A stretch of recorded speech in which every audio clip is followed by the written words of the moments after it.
Kenapa ada orang amalnya bagus, dan bagusnya itu tertata rapi gitu, nggak ujuk-ujuk bagus tiba-tiba enggak. Ternyata beliau sudah menyebutkan itu terjemahan dari apa yang di dalam rohaninya. Kata beliau radhiyallahu ta'ala anhu, husnul a'mali nata'iju husnul ahwal, wa husnul ahwal min at-tahaqquq fi maqamatil inzal.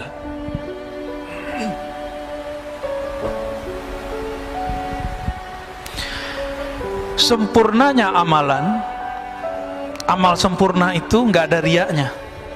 Jadi jangan dibayangkan amal sempurna itu bagus rukun-rukun zahirnya saja.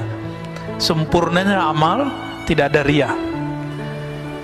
Sempurnanya amal bukan karena kita ibadah karena pengen sesuatu, ya. Nata'iju husnul ahwal, bagusnya amalan stabil. Di rumah dia sholat, di masjid dia sholat. Di rumah sholatnya lama, di masjid juga lama. Ada kebalikannya, kalau di masjid sholatnya lama, kalau di rumah sholatnya buru-buru. Berarti akhwalnya bermasalah nih. Kalau lagi ada komunitas dia bisa khusyuk, tapi kalau nggak ada komunitas dia nggak bisa khusyuk. Kebanyakan kita yang begini. Apa kata beliau? Kebagusan amalmu, kestabilan amalmu itu karena nata'iju husnul ahwal, karena buah dari bagusnya ahwal rohanimu. Apa ahwal rohani? Tidak ada riya, tidak ada ujub, tidak ada sombong. Udah 3 aja. Tidak ada riya, tidak ada ujub. Apa arti ujub? Saya kagum dengan diri saya sendiri. Kalau riya itu saya kagum dengan amal saya. Beda nggak? Itu beda ujub sama riya. Berada kakak ya. Kalau riya, saya takjub dengan amal saya. Kalau ujub, takjub dengan diri. Sumber takjub itu kibr, sombong. Sikap dia disebut dengan takjub. Kalau dia tunjukkan kepada orang namanya takabbur. Takabur itu sifatnya iblis. Maka orang yang bertakabur, dia sudah jadi setan walaupun pakai serban. Ciri-ciri orang sombong gimana? Iblis itu rasis, Pak. Dia bicara asal usul. Khalaqtani min nar wa khalaqtahu min tin. Ya Rabb, saya ini asal usul saya lebih mulia dari Adam. Saya dari api, Adam dari tanah. Maka siapa saja dari antara yang hadir ini merasa sukunya lebih baik dari suku yang lain, itu iblis di dalam dirinya, maka dia jadi setan. Siapa yang merasa amalnya lebih utama dari yang lain, iblis itu dulu diizinkan ibadah per langit, naik langit 1, langit 2, langit 3, sampai kemudian diizinkan Allah memimpin ibadah di langit ke-7. Di langit ke-7 kan ada Ka'bah, Pak. Ka'bah putih namanya, ya, Al-Baitul Ma'mur disebut di Quran. Yang di bawah kan Baitullah, di atas namanya Al-Baitul Ma'mur. Sebenarnya di beberapa riwayat langit ke-4 itu juga ada Baitul Arwah, cuma riwayatnya tidak terlalu sharih, ya. Yang paling sahih di Bukhari Muslim, di bumi lalu ada di langit ke-7. Nabi Ibrahim lagi di sono, Pak. Nabi Ibrahim lagi di sana. Maka kalau ada orang ngaku naik ke langit nggak ketemu Nabi Ibrahim di langit ke-7, bohong dia. Ya. Banyak ya, ada beberapa tokoh-tokoh spiritual belagu ngomong, saya nyantri di langit sekian tahun. Cek aja, ketemu nggak ente sama Nabi Adam di langit pertama? Ketemu nggak ente sama Nabi Isa di langit kedua? Kalau nggak, halu. Banyak orang halu itu hari ini. Serban bukan jaminan orang punya tingkatan tinggi. Kan nggak ada hadis sahih mengenai keutamaan serban orang yang tinggi. Tapi kalau habaib emang disunnahkan pakai serban, Pak, supaya tidak salah lihat, terutama kalau dia guru. Begitu dalam fatwa ulama-ulama Hadramaut. Jadi jangan suuzon juga kalau ada habaib pakai serban, ya. Itu dia lagi jaga nasabnya itu. perintah dari guru-gurunya di Hadramaut, ya.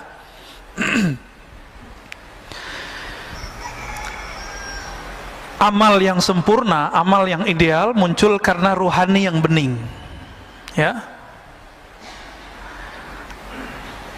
Ruhani yang bening itu minat tahaqquq fi maqamil inzal, ya. Itu hadiah, buah daripada tahaqquq. Apa arti tahaqquq? Usaha untuk istiqamah menapaki jalan-jalan ruhani. Jadi kalau berguru sama seorang syekh, jangan lihat dia hari ini, lihat dia yang masa lalu. Karena syekh itu sekarang kayak Imam Malik tadi. Imam Malik itu setiap malam mimpi ketemu Nabi, Pak. Mabitu lailan illa ra'aitun nabiyya sallallahu alaihi wasallam. Tidaklah aku tertidur kecuali aku memandang kepada Rasulullah sallallahu alaihi wasallam. Siapa itu Imam Malik? Ada kita yang begitu? Nah, itu baru benar tuh. Itu layak dijadiin guru. Bisa berkoneksi dengan Sayyidina Nabi sallallahu alaihi wasallam. Nah, inilah rahasia. Mursyid itu ruhaninya nyambung dengan Nabi. Ini jadi mursyid, mimpi ketemu Nabi aja belum. Jadi wakil talqin, mimpi ketemu Nabi aja belum, apalagi ketemu secara ruhani. Banyak Pak fakta-fakta begitu hari ini. Tapi mau gimana lagi, ini zaman sudah begini. Zaman sudah begini. Jadi pinter-pinter saja berguru, ya.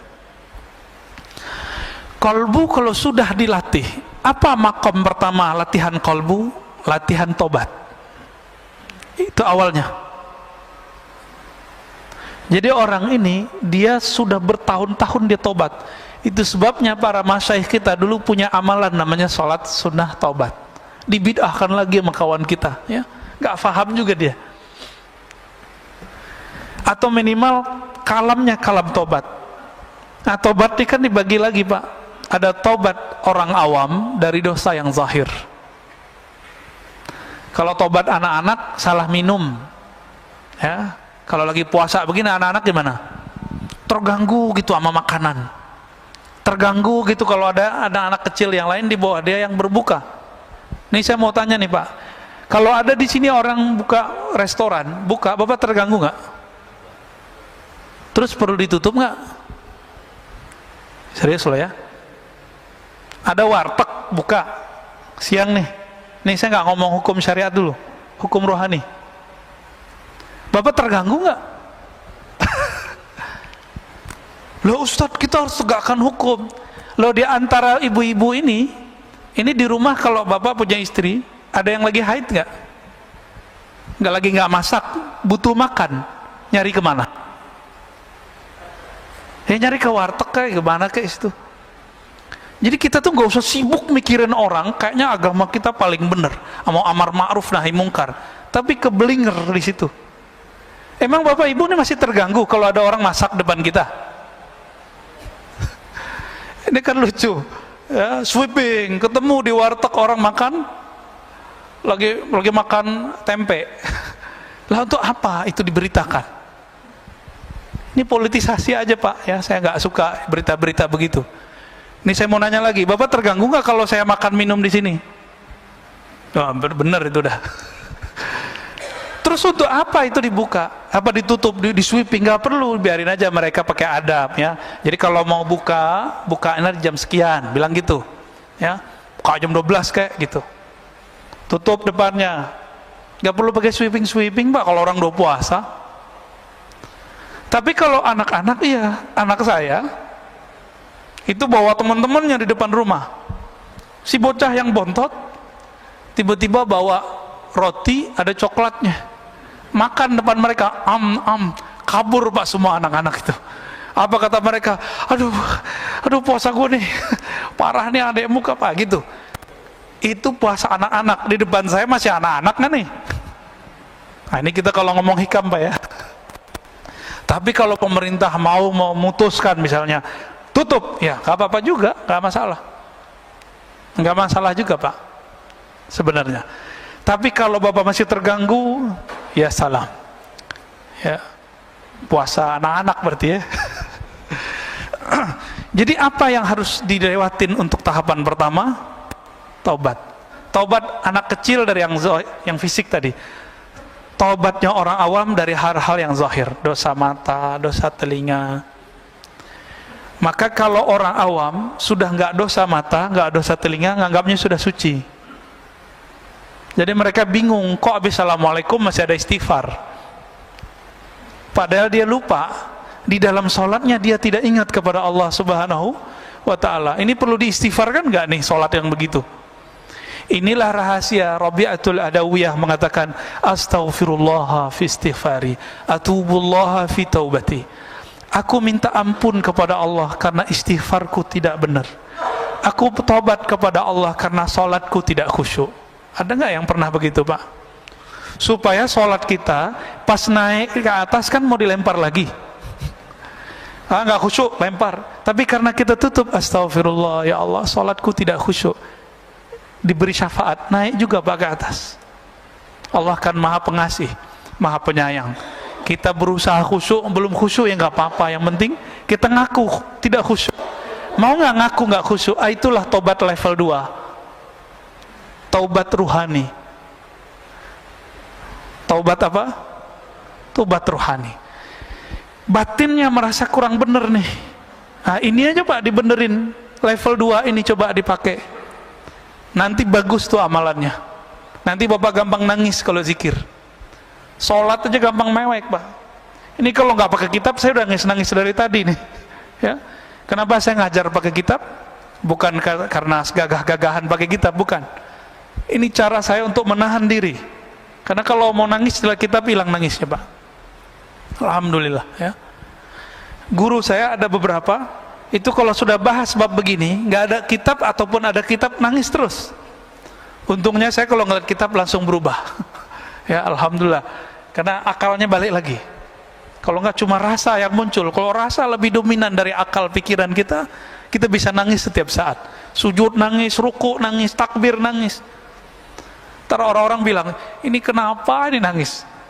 Ada Syekh Shinqiti, guru dari Syekh Salih Al-Maghamisi di Madinah, ngajar ba'da maghrib sampai isya, karena ada majelis biasanya di Masjidil Haram, di Masjid Nabawi.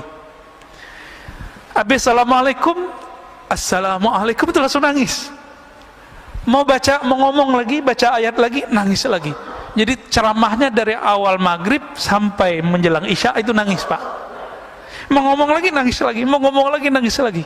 Nangislah semua orang yang di depan. Begitu mereka kalau ahwal rohaninya datang. Kenapa ahwal rohani yang bening itu tumbuh? Karena mereka tahakkuk fi maqamatil inzah. Mereka mau istiqomah, rajin menapaki jalan rohani. Yang pertamanya apa tadi? Taubat. Taubat mereka tidak lagi fisik, tapi sudah masuk taubat rohani, taubat kolbu. Babak satu maksiat zahir, satu hitam di sini.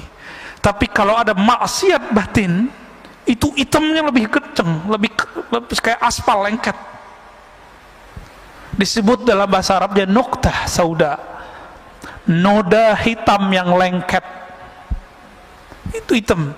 Inilah yang menghalangi kita untuk tidak bisa memandang alam malakut, alam jabarut, alam rasa, bisa merasakan dekatnya kita kepada Allah Subhanahu wa ta'ala.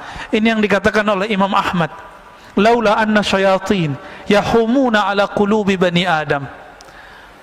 Seandainya syaitan tidak mengerebut memenuhi kolbu manusia, ya, menutupi kolbu manusia, tentulah mereka tentulah mereka akan melihat malakutas samawat. Mereka akan mampu melihat alam malaikat.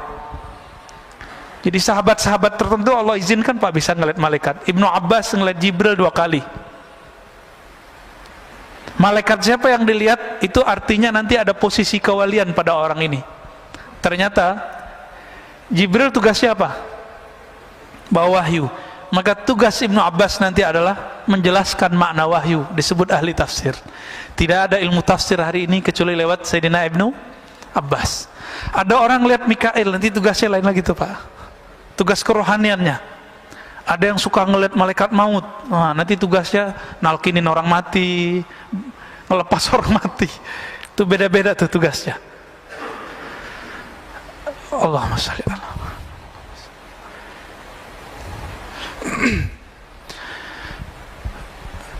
Oleh karena itu Bapak saudara Allah, seandainya Allah bersihkan kalbu kita, mungkin tidak ada hari kecuali kita menangis di hadapan Allah Subhanahu wa ta'ala. Makanya Sayyidina Nabi sallallahu alaihi wasallam hampir setiap hari beliau menangis. Hampir setiap sujud beliau meneteskan air mata. Kenapa? Karena beliau merasakan memandang Allah Subhanahu wa ta'ala. Kita kehilangan anak kita hilang sehari, mungkin 2 hari, bahkan kalau di mall hilang 1 jam 2 jam, ketemu, nangis nggak Pak? Nangis. Ruh ini kehilangan, kemana dia berarah? Ketika dia ketemu Allah Subhanahu wa ta'ala, ketemu kekasih-kekasih Allah, pasti air matanya berlinang. Itu nggak bisa ditahan, nggak bisa ditahan. Semoga Allah mengistiqomahkan kita menapaki jalan rohani, jalan istiqomah, jalan taubah. Amin ya rabbal alamin.